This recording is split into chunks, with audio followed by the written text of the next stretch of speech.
అందరూ కూడా నూతన సంవత్సర వేడుకల్ని సంతోషకరమైన భద్రంగా చేసుకోవాలి తప్ప అవి శృతిమించి ఇతర ప్రజలకు లేదా వారు ప్రాణాలకి ప్రమాదం తెచ్చుకునే విధంగా ఉండకూడదు. తిరుపతి ఒక ఆధ్యాత్మిక నగరం కాబట్టి ముందే అందరికీ కూడా ఆ విధి విధానాలని తెలియజేయడం జరిగింది.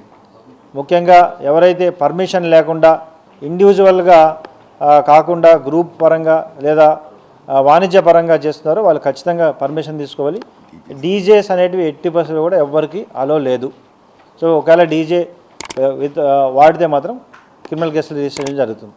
సో అదేవిధంగా 31st నైట్ నుంటే ఈ ఫ్లైఓవర్స్ అవన్నీ కూడా 11 తర్వాత మూసివేయడం జరుగుతుంది.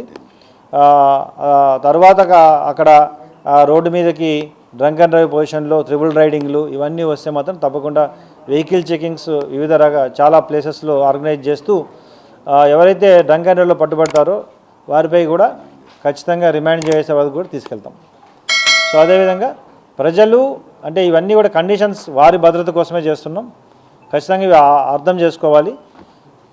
ఎవరైనా ఒకవేళ వాళ్ళ ఫంక్షన్స్ అలాంటివి పెట్టుకుంటే పర్మిషన్ అంటే ఇండివిజువల్ పర్మిషన్స్ అక్కర్లేదు. బట్ ఏదైనా వాణిజ్యపరంగా చేసినప్పుడు ఖచ్చితంగా కన్సర్న్డ్ డిఎస్పీకి అప్లై చేసి తీసుకోవాలి.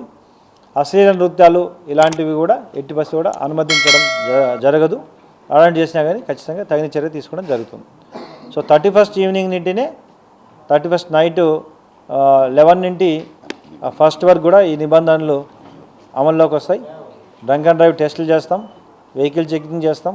తర్వాత 80%లో కూడా అదర్ ఇష్యూస్ కూడా ఏవి కూడా ఇన్వాల్వ్ అవ్వకూడదు, అవి అలో చేయం. అండ్ రాబోయే రోజుల్లో ఈ సంక్రాంతి ఫెస్టివల్ వరకు కూడా ఈ కాక్ ఫైట్స్ లేదా గ్యాంబ్లింగ్స్ ఇలాంటివి కూడా పూర్తిగా నిషిద్ధం. అవి చేసిన వారిపై కూడా తగిన చర్య తీసుకోవడం జరుగుతుంది.